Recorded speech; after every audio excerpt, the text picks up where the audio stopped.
Welcome to the Lighthouse Financial Advisors Money Over 50 podcast with Dallas Davison and Michael Hogue.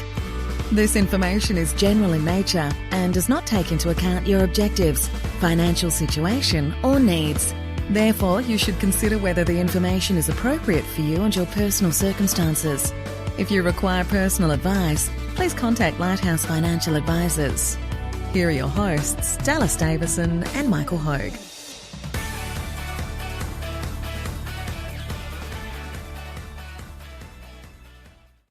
Welcome to Money Over 50. Today is our regular weekly wrap-up, Dallas. An update on the... What's the percentage today? What's the sale? How many percent off?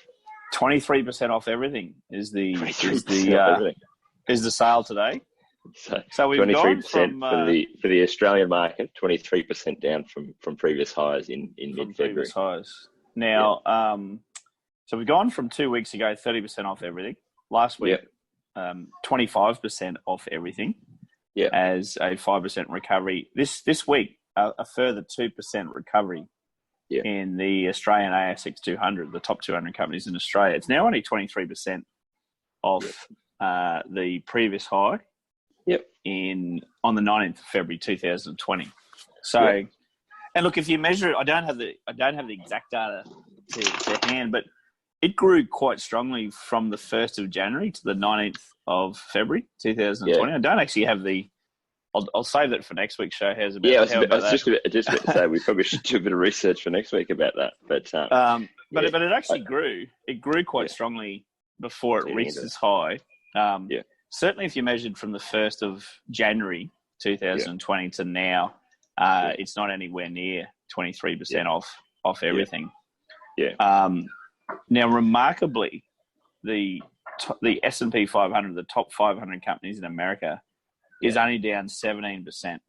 So we're down 23% from the bottom. America is only down 17%. They've had a really strong week as well, which is remarkable because if you read the news, America is the new epicenter of the coronavirus. So it's the largest amount of cases worldwide, or the largest amount of recorded or reported cases worldwide. They just had a total death. They've had a total death toll this week of 30,800 cumulatively. So certainly that's the sad news. However, we've spoken about this at length before, especially in this weekly podcast. The market looks well ahead in advance, and with the strong rallies over the last couple of weeks, look, you could suggest that the market's actually looking ahead and seeing some light at the end of the tunnel. So even though the numbers cumulatively continue to, obviously the death toll continues to rise everywhere because it's a cumulative thing. It's just that the market looks ahead, and look, the news coming out in the USA. The rate of new cases have stabilised. In Italy, the growth rate is easing. And certainly in Australia, the growth rate has been cut, so the growth rate's actually dropped quite a bit. And it sort of makes sense because if you think of, and again, this could be all completely wrong, as in these predictions of, the market rallying based on a sort of a. You've got some arguments there in the background, mate. You having a referee, or are they all good? I actually can't hear it because I have my noise cancelling headphones in. So I'm out on the back. No, that's right. Richie Martin duking it out. The kids are next door with the girls next door, so I can hear some sort of dull noise over there.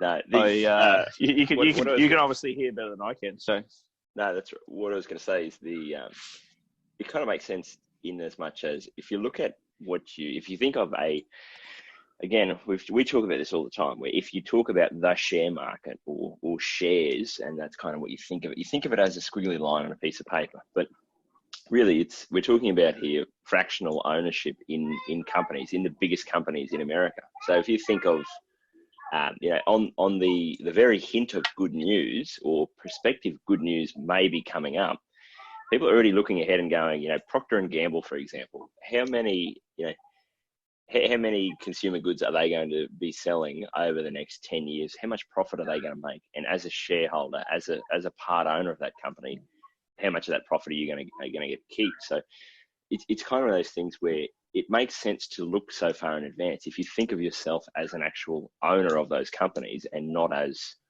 what is the share market doing this week? If you think that, okay, America looks like they've got a bit of this virus contained and it's looking a bit more in control, you immediately start to go, okay, well, maybe the death toll isn't going to be as high as what we think. Potentially the impact isn't going to be as bad as what we think. You're already thinking, well, in a year or two's time, Procter & Gamble's still going to be selling a similar amount of consumer goods. Apple's still going to be selling a similar amount of iPhones, all those sorts of things. So it makes sense when you think of it that way. Yeah. Look, that's a really good point, because you lose sight when we talk about the ASX 200, the top 200 companies in Australia. You lose sight when we talk about the S&P 500, the top 500 companies in America. You lose sight of the individual companies in there. And look, of course, there's companies that suffer during this more than others. But there's also companies, like you said, Procter & Gamble, that benefit more because of what's happening as well. So it is it's an averaging out machine. Yeah. It's funny because I just talked about Apple, but I hadn't really thought about that. So today, Nicola, my wife, her phone is buggered. She can't open the screen on it. And so regardless of how bad the news is and how, what everyone's fears are with coronavirus, she can't open her phone. So she's going to go and buy a new iPhone. So Apple is still releasing a new iPhone in the next 3 weeks. So they're still, they're a company that is, and as all companies are, they're always focused on innovation and the next thing and how to try and provide a product of value that we'll want to buy. So it doesn't really matter whether you think things are going to be bad or good or what in the short term. Nicola's already thinking, well, I just need a phone, so I've got to go and spend $750 on a new iPhone. It doesn't, this short-term thing, or you don't look at that from the perspective of, again, if you're going to Woolworths on the way home from work today, you're not thinking, gee, what's the share market doing? You're just thinking, I need to go and get some food. I'm going to go and buy that. Woolworths is going to make that profit. Look, it's an excellent point. So Nicola needs a new phone. What you do see, you could have the argument about whether you need a new iPhone, but it can feel like that anyway. It's now a necessity, not a luxury. But you'll see people that will obviously delay the purchase of the new phone because they will be scared that they mightn't have a job. But consumption of Apple iPhones doesn't dry up overnight because they're a needs-based purchases as well. Yep. And last night also Netflix and Amazon hit their all-time highs ever. Oh, I bet. So you look at that and you say, okay, well, Netflix, that makes complete sense, of course. People are stuck at home. Yeah. I haven't looked at the subscriber numbers. I'd be imagining they're up. But of course, Amazon with home delivery helps as well. However, people have to, investors still have to look through that and say, okay, well, that's still not a smart purchase if unemployment is going to become 30, 40, 50%. I'm not saying it will, of course, and never recover. So the market, look, it's got a tremendous way of looking forward and looking well ahead of what's ahead of us right now, and making the move. And that's making the move past it. If you look at the actors that you have in, like I say, that's why we always avoid using that term, the share market or the stock market, because it seems like some amorphous black box system. But if you look at the entities involved, you've got investors. So you've got people like our clients, mums and dads, who they need to invest their money into they need to buy part ownership of companies that they think are going to appreciate in value over the next 20, 30 years. And so whether it is mum and dad investors or professional investors or whoever, the investors themselves are rational. And so, like you said, they're looking at, okay, what do we think the profits of these companies or these entities is going to be over the next 20, 30 years? And then you've also got those companies themselves. They're run by people who, whether you agree with CEO pay and all those sorts of things. There's people that are paid a ridiculous amount of money to try and make the decisions that are going to be the best thing financially for those companies over the next, again, you could argue whether it's going to be over the next 20, 30 years or not. But that's where when we talk about the market has a way of working it out, what we really mean is all these rational actors that are sitting here going, I'm trying to maximize my wealth over the next 30 years so that I can fund my retirement. How do I do that? It's not magic. It's, obviously all the CEOs, all these people who are working for an organization thinking, how can we provide something of value that people will want to buy? And then there's investors out there going, what will people want in the future? And how do we be a part of a company that's going to provide that to them? Yeah, look, again, excellent points, because it is made up of so many different actors, and that's why you'll see the price move in the short term. I always say, because of compulsory superannuation in Australia, we have a big percentage of people that are the owners of these companies that really haven't made a decision to be shareholders of these companies. So look, our clients are, because they're all engaged. They're all looking forward and looking ahead to their retirement, and we have a plan in place. They have a plan in place.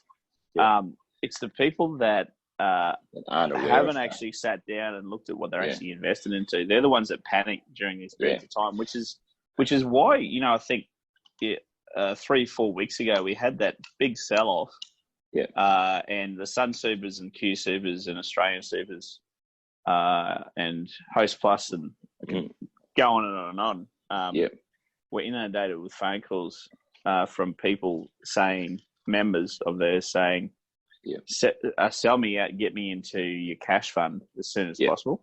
And we know anecdotally that the biggest amount of panic occurs at market bottoms, and we can say that market, not the market bottom, but we can say a market bottom was a few weeks ago on the 23rd of March 2020 when the market hit minus 36%. Most people sold out for 64 cents in the dollar.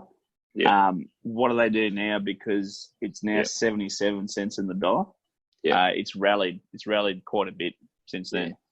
And it's interesting that you say that about the Australian superannuation system and having, I guess, unaware part owners of these businesses.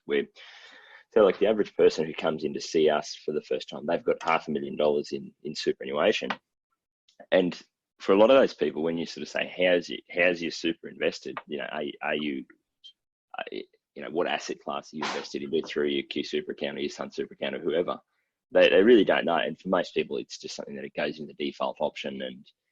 And so when you start to talk about, look, you probably need to be, if you're 10 years or more out from retirement, you really need to be probably invested close to 100% of that money in companies to try and work that as hard as possible. People are sometimes a bit hesitant about that until they sort of realize that of the $500,000 that they've currently got in a balanced account somewhere, there's probably already $350,000 of that that's invested in companies that they're just not aware of. So you sort of think that, well, my attitude would be that having $500,000 invested in companies isn't as dangerous as having $350,000 invested in companies, but not actually being aware of that and not knowing what that could mean over the short term. Isn't it ridiculous? Our industry says, okay, you're a balanced investor, so you can tolerate a drop of 30% of your portfolio. However, you can't tolerate a drop of 40%. Isn't that crazy? So because what you're explaining there is, I think it's an excellent point. So the uninformed person in a balance fund with $500,000 in it has about $150,000 that won't fall in a market downturn. That's in cash. It also won't grow much as well. And they have $350,000 that will fall along with everything else that is falling. So look, that person, I think it's a great point. That person feels more unease than one of our clients, where we have the informed discussion with them and say, okay, to hit all of your targets, to meet your goals, what we really need to do is move $150,000 of that lazy cash and have all of that money invested across companies. Hey, you will be spread across the largest 200 companies in Australia, the largest 1,500 companies in the world. You're well diversified. They can actually make a better decision when the markets drop than the person who is in the balance fund with your Sun Supers or Q Supers where $350,000 of their funds is falling, $150,000 of their money is stable. But overall, they still see quite a big drop. You probably feel like you've been sold a pup, don't you? If you're in a balanced fund. So if you're all of your super is fully invested and it's fully in growth assets, in Australian international companies.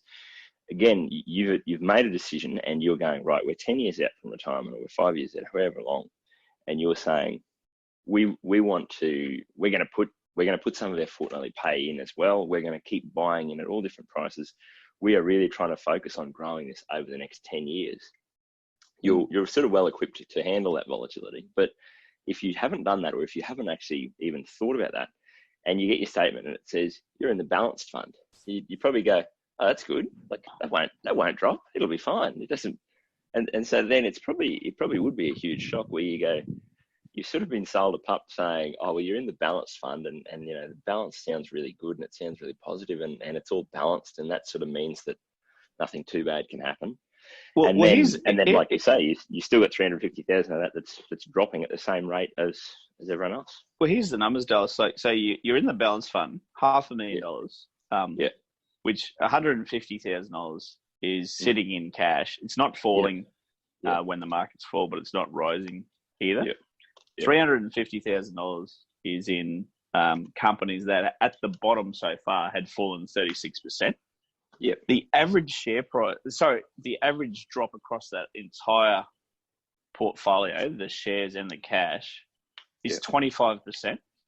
So those people are absolutely feeling that. Their $500,000 has dropped by 25%. They see is the statement, or they get online and they see $375,000 is my balance.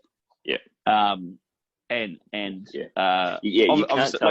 tell me that they're going to go. Oh, okay, well that's right because I'm in the balance fund. It's still going to be. I'm in the balance fund, and I can tolerate a 30% drop. I can't tolerate a 40% drop. Like it's just ridiculous. And I guess we're going to get started. We're going to get it about our about our rival financial planners and some of the ridiculous things that we see in this industry. But look, certainly,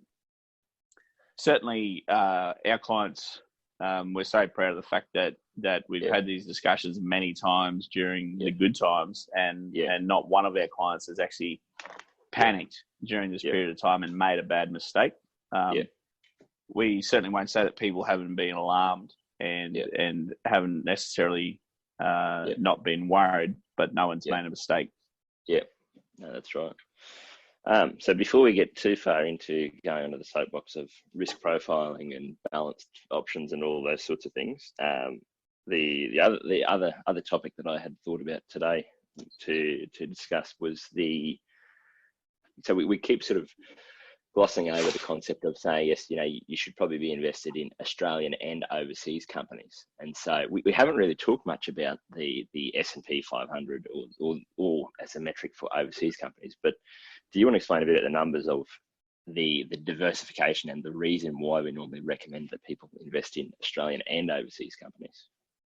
Absolutely. So being that we all live and work in Australia, we're largely tied to the Australian economy. Twofold, probably a lot more than that. Let's just say twofold. So if we're invested only in Australian companies, and those Australian companies largely employ all of us as Australians. If there's a downturn in our economy, and those companies grow at a slower rate than the rest of the world, there could be a twofold detriment to us as Australians in that the value of our investments, if they're all in Australian companies, are growing at a lower rate than the rest of the world, and because we're employed by Australian companies, those companies as Australians, some of us may lose our jobs. So we think it's certainly prudent to be diversified into international companies as well. And certainly not to get into this point too much, but I think the example will make sense to people. We insist that is unhedged to the Australian dollar, and what that means is that if our Australian dollar falls and the American dollar, for example, rises, then the loss that we suffer with the international companies or the global companies that we own won't be as much. Now, that probably makes sense in the example now. So, just to explain, there's as you're saying, again, there's a twofold effect there where not only are you, so potentially your company's headquartered overseas may not drop by as much, so their value may not drop by as much as Australian companies just in general.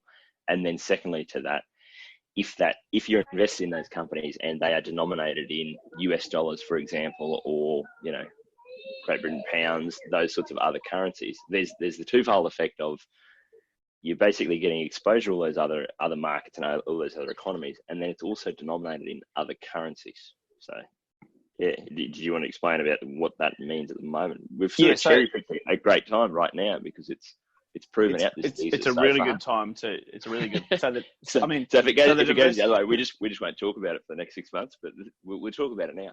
Look, it can always go the other way. But the point is, if it goes the other way, without getting too much into that, we benefit from that from being in Australia anyway and being invested in those companies. So what you want to do is you want to protect on it going the other way, where our economy and our companies would grow at a slower rate than the rest of the world. So just take these nominal figures. So today, when we're speaking to you, there's been a 23% drop from top to bottom for the ASX 200, Australia's top 200 companies. With America's top 500 companies, there's been a drop of only 17% on nominal terms. For ourselves and our clients, though, what has happened is that Australian dollar the Australian dollar has weakened in relation to the American dollar by roughly about 10%. So what happens is when that happens, because the companies that you own in America, you own them in American dollars. Those companies, if our dollar falls and the American dollar strengthens, which is what's happened by about 10%, that effectively offsets any loss that you had. So in simple terms, our clients and our American holdings, the top 500 companies, are down 17%. However, our dollar has weakened by 10% against the American dollar.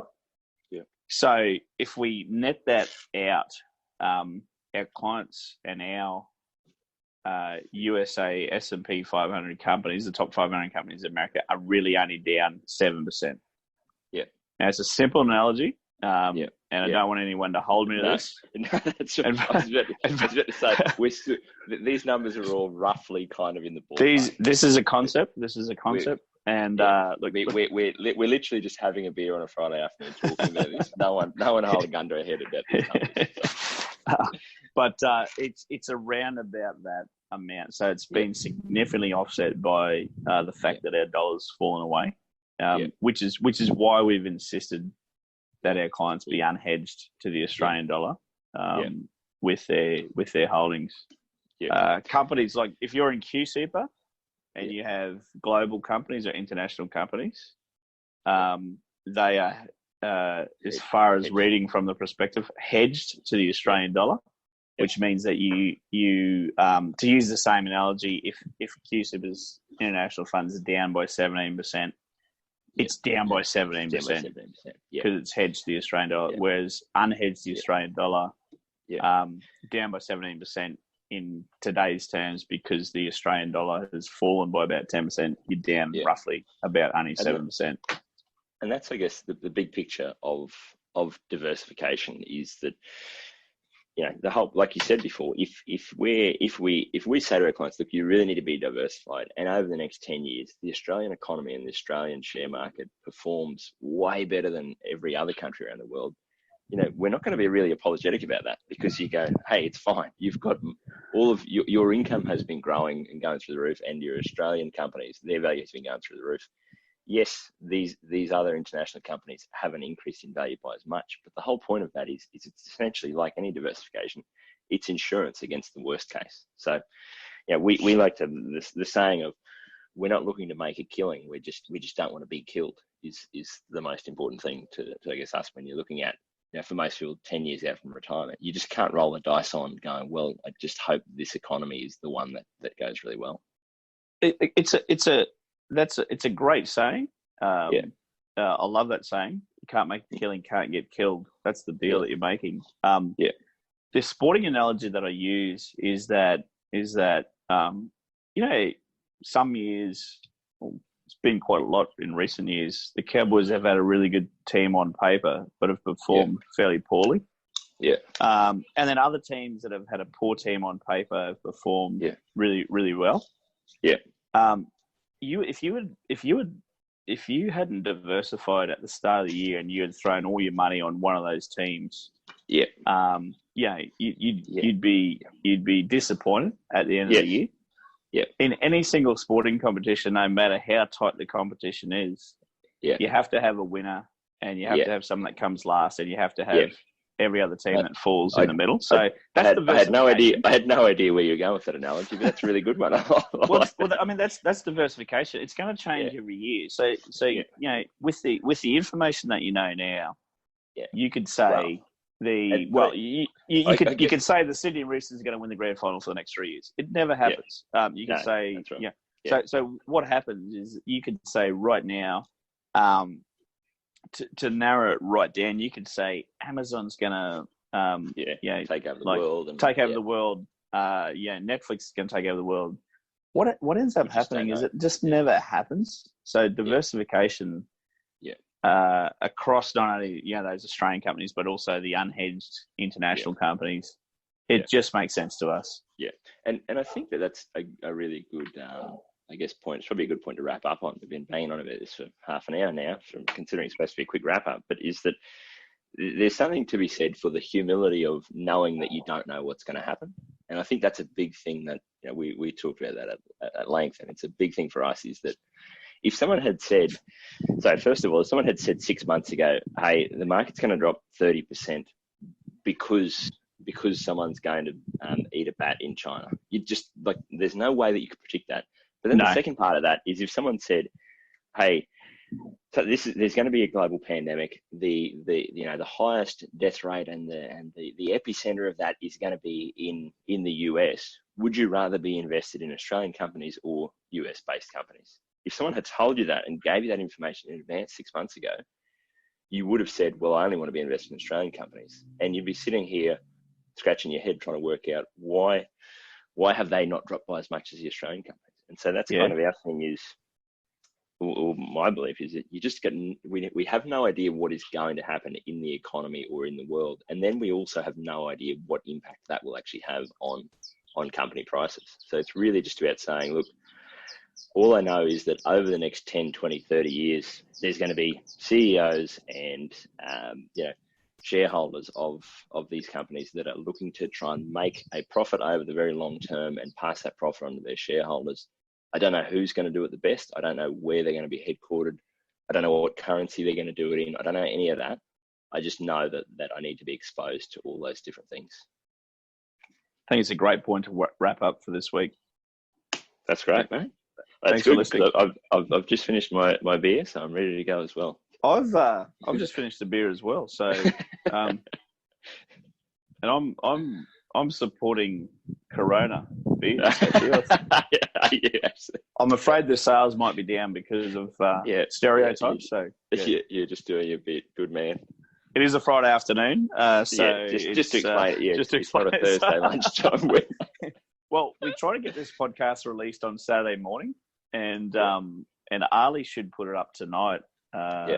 And so that could mean that you wake up at 5:30 a.m. tomorrow, and the podcast would be ready for you on a Saturday morning. And if we were saying that we're having a beer, that'd be even worse than Thursday lunchtime. There'd be a little bit of worry there.